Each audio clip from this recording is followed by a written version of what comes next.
Cancer ব্যতীত যদি আক্রান্ত হয়ে থাকে কেউ, তাহলে এই কালামের বরকতে সে ইনশাআল্লাহ সুস্থতা লাভ করতে পারবে।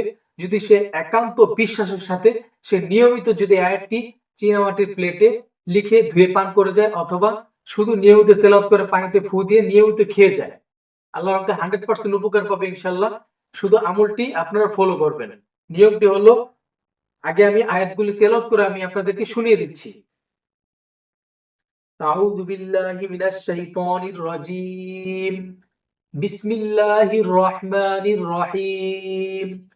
ওয়ায়াশফি সুদূরা কওমিন মুমিনিন ওয়া শিফাউল লিমা ফিস সুদূর ইয়াখরুজু মিন বুতুনিহা শারাবুম মুখতালিফুন আলওয়ানুহু ফীহি শিফাউল লিন্নাস وننزل من القرآن ما هو شفاء ورحمة للمؤمنين وإذا مرضت فهو يشفين قل هو للذين آمنوا هدى وشفاء। এই যে আয়াতগুলো তেলাওয়াত করলাম, এখানে ৬টা আয়াত আছে। কোরআনুল কারীমের বিভিন্ন অংশ থেকে এখানে নেয়া হয়েছে। এই ৬টা আয়াতকে আয়াতে শিফা বলা হয়। মনীষীগণ এই আয়াতগুলোকে আয়াতে শিফা বলে ডেকেছেন। এই আয়াতগুলোর মাধ্যমে বিভিন্ন রোগের থেকে মুক্তি লাভ পাওয়া যায়, মুক্তি লাভ করা